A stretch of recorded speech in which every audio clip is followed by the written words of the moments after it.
Hi there, I'm Jordan Cooper, and I've been knocking your doors in your neighborhood for quite some time. And many voters I've noticed have asked me, well, what differentiates you, Jordan, from the rest of your competition? It's a great question, and I thought I'd answer it right now. So unlike a lot of my competition, I've been representing you for the last 5 years in a number of capacities. I've been on the Water and Sewer Board, Commercial Real Estate Board, County Budget Board, and a number of Democratic Party offices. That's in addition to my work as a health policy professional at Kaiser Permanente, Johns Hopkins, DC Medicaid, and in the Maryland House of Delegates working on Medicaid policy. Actually, that brings me to my next point. Unlike any of my competitors, I'm a Democratic candidate who's trying to save you money every month on your health care premiums. I'm introducing the HART Act, which is a Medicaid expansion public option opt-in means-tested program that would basically create a risk pool of 2 million Marylanders out of a total of 6 million population. And then what we would do is combine traditional Medicaid with the individual and small business exchanges, and then this public option that would be also formed by with a 500,000 public employees in the state of Maryland. Now, these individuals would basically think of it in the way of education. If you move to a certain area, you get third grade with Mrs. Smith, and you get whatever education it is. That's public education, that's the public schools. If you don't like it, you can go to Landon, Prep, Holton Arms, Bullis, go to private schools. Just so with the public option, you could, you could take the public option, or you could go to Care First, Aetna, United, or Kaiser Permanente. You'd still have the option of going to private plans, but there would be complete basic coverage for everyone that would have no carve-outs for mental or dental. Also, unlike any of my opponents, I am trying to increase teacher salaries, get more teachers into classrooms, and build more classrooms, and know how to pay for it in a budget-neutral plan. None of my other competition actually has, as far as I'm aware, a plan to pay for all this stuff without taxing you, the taxpayer, an additional cent. In terms of building more classrooms, we have 18%, that's 1 in 6 of all Maryland's public school students, but only 12% of our school construction dollars. We need to do better by sticking together as a Montgomery County delegation. That means not trading off titles like Deputy Majority Whip in favor of giving pork to other areas of the state. We need to stick together and get more school construction funds for Montgomery County.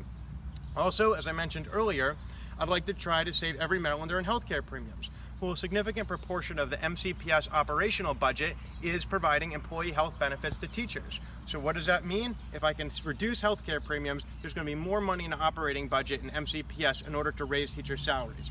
Finally, I'd like to add more teachers to schools without charging you or asking you to pay more for it. How am I going to do that?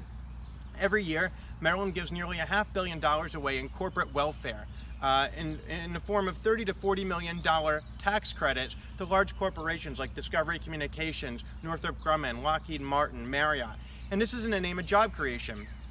Now, 96% of all businesses in Montgomery County have 50 or fewer employees. Small business is the backbone of Montgomery County's economy. If you really want to help business, we should got to reduce healthcare premiums, which often account for anywhere between 8 to 18% of fixed monthly overhead for small businesses.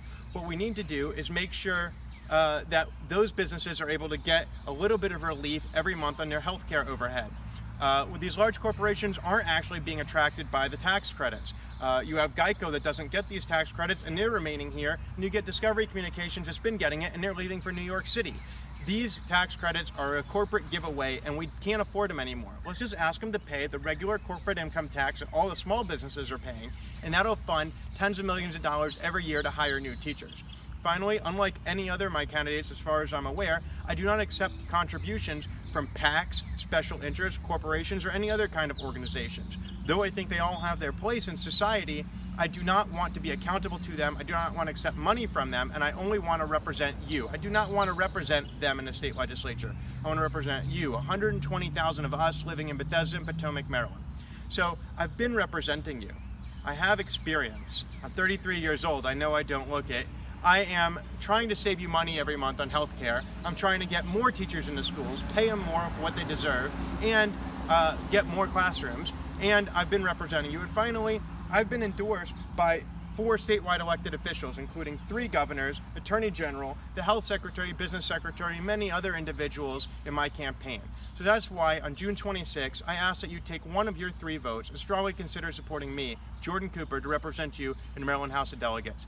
Let's make sure that we have delegates who are accountable and responsive to us. Thank you.